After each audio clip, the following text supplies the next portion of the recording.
Cinema ఎలా ఉందండి? Cinema ఎలా ఉంది?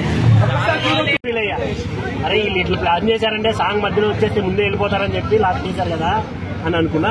ఆ సాంగ్ కూడా ఎలా అనిపించింది అంటే నాకు ఏదో ఒక షాపింగ్ మాల్ కో ఒక బ్రాండింగ్ కో అడ్వర్టైజ్మెంట్ చేస్తారు కదా ఈ కళామందిర్ కేఎల్ఎం లైక్ ఇలాంటి వాటికి సేమ్ అలాగే అనిపించింది. ఆ డ్రెస్సింగ్ కానీ ఆ డాన్సులు కానీ ఇవంతా.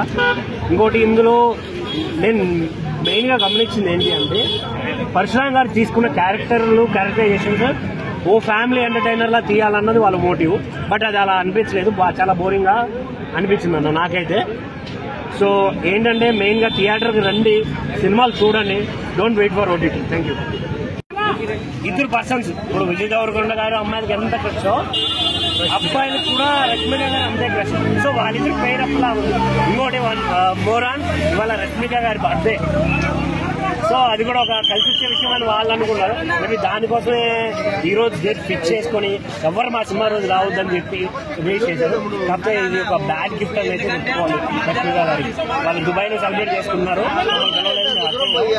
కాకపోతే వీడియోలు చూసి హ్యాపీగా ఫీల్ అవ్వాలని వాళ్ళు అనుకుంటారు. సినిమా అయితే అంతగా నాకైతే స్టోరీలో అంటే వాళ్ళు తీయడం ఓకే. ఇప్పుడు ఒక సీన్ ఒక సినిమాని తీసుకుంటే